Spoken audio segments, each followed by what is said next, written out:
que avant de plonger dans cette histoire, pose-toi une question. Que ferais-tu si le seul espoir dans ta vie venait du cœur d'une rivière interdite? Si tu crois au pouvoir du pardon, au mystère des traditions, et à la force cachée dans la souffrance, alors écoute bien cette histoire.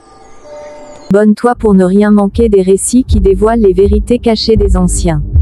Et partage cette vidéo, car quelque part, une Ijoma a besoin qu'on entende sa voix. Ijoma avait 14 ans lorsque sa vie perdit pour la seconde fois toute lumière. La première fois, ce fut le jour où sa mère, Amara, s'éteignit doucement à la lueur d'une lampe à huile, emportée par une fièvre qu'aucune prière ne put calmer. La seconde, ce fut quand son père, Nandi, décida d'unir sa vie à celle d'Ifeoma, une femme dont la douceur apparente cachait des ronces. Au début, Ifeoma souriait beaucoup. Elle préparait de bons repas et lissait les cheveux d'Ijoma en lui murmurant des mots sucrés. Mais les mois passèrent, et la maison perdit peu à peu l'odeur du bonheur. Les plats se firent rares, les caresses disparurent, et le regard d'Ifeoma changea, devenant tranchant comme une lame de machette. Chaque jour, Ijoma devenait moins une enfant et plus une servante. Elle lavait, nettoyait, cuisinait, souvent sans manger. Le matin, ses doigts étaient engourdis, et la nuit, ses larmes mouillaient la natte sur laquelle elle dormait, loin de la chambre du couple. Mais ce qui brisait le plus Ijoma, ce n'était pas la faim, ni même les gifles qu'Ifeoma lui administrait en secret quand son père était absent. C'était le silence de Nandi. Son père, autrefois plein de chaleur, n'était plus qu'un homme fatigué, cassé par la honte et les jours. Un jour, sous le soleil cuisant de midi, alors que les coqs eux-mêmes cherchaient de l'ombre, Ifeoma lança: « Va me chercher de l'eau à la rivière. Et ne tarde pas. » Ijoma tressaillit. La rivière à 7 heures. Tout le monde au village savait que la rivière d'Okpulu n'était pas un lieu qu'on approchait au zénith. Les anciens racontaient que Mimili, la déesse des eaux, y dormait à 7 heures précises, et quiconque troublait sa paix en paierait le prix. « Maman Ifeoma, balbutia-t-elle, c'est l'heure interdite, je peux attendre le soir. » La main claqua avant même que la phrase ne s'achève. « Obéis. Tu crois que Mimili va venir t'emporter? Va. » Ijoma prit la calebasse. Ses jambes tremblaient, ses yeux brûlaient. Le village semblait l'observer, murmurant en silence: « La fille va mourir aujourd'hui. » Mais personne n'intervint. Ce n'était pas leur guerre. Le sentier qui menait à la rivière était étrangement calme. Pas un oiseau, pas un souffle de vent. Lorsqu'elle atteignit les berges, l'eau brillait comme une lame sous la lumière crue. Ijoma s'agenouilla, les mains tremblantes, puis murmura: « Je suis désolée, grande déesse. Je n'ai pas le choix. » Elle toucha l'eau. Le monde sembla se figer. Un chant s'éleva, doux comme la pluie sur un toit de tôle. Ijoma tourna la tête, le cœur battant.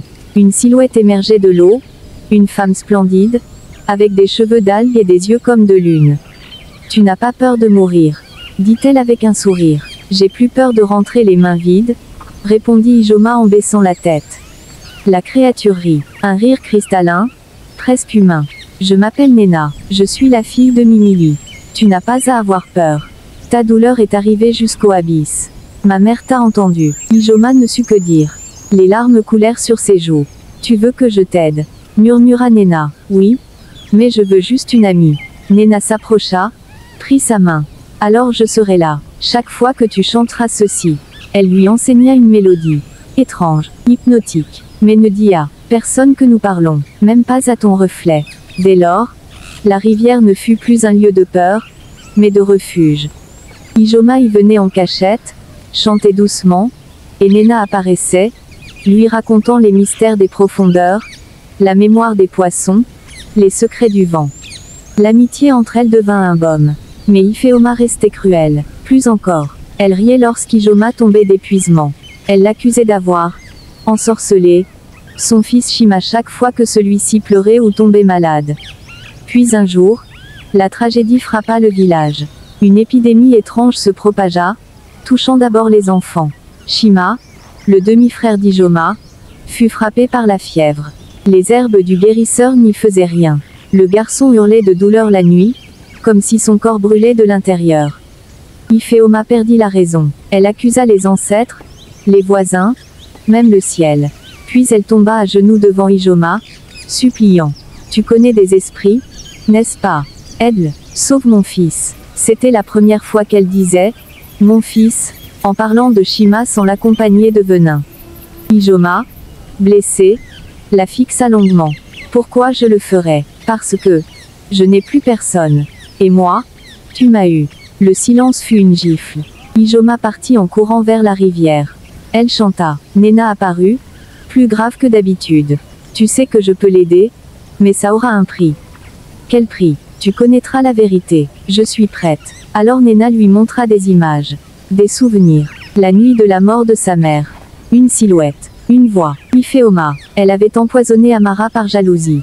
Car Nandi n'avait jamais cessé d'aimer la défunte. Elle croyait qu'en l'éloignant, elle gagnerait son cœur. Mais au lieu de cela, elle hérita d'un homme brisé. Ijoma tomba à genoux. Elle cria. Elle hurla. La rivière frémit. Tu peux le laisser mourir, dit Nena. Tu en aurais le droit. Mais Ijoma se releva, le visage durci. Elle retourna au village, prépara une infusion avec des feuilles indiquées par Nena, récita une prière. Et Shima, doucement, ouvrit les yeux. Il était sauvé. Ifeoma pleura pendant des heures. Puis, un jour, elle avoua à Nandi ce qu'elle avait fait. L'homme, bouleversé, partit dans la forêt pendant 3 jours. À son retour, il embrassa Ijoma, longuement. Je suis désolé de t'avoir laissé seule, dit-il. Et, sans qu'elle ne le demande, il lui offrit la petite case à côté du guérisseur du village. Les anciens venaient la consulter. Des mères pleuraient de gratitude. Le chef du village lui donna le nom de Noani Ememiri, la fille de l'eau. Ijoma grandit, forte, belle, sage. Elle ne cessa jamais de visiter la rivière. Nena était là, toujours, mais silencieuse désormais. Leur lien n'était plus dans les mots, mais dans le cœur. Et Ifeoma, elle vécut dans le regret, mais aussi dans la réparation. Elle servait Ijoma, la respectait. Chaque matin, elle déposait un bol d'eau propre devant sa porte.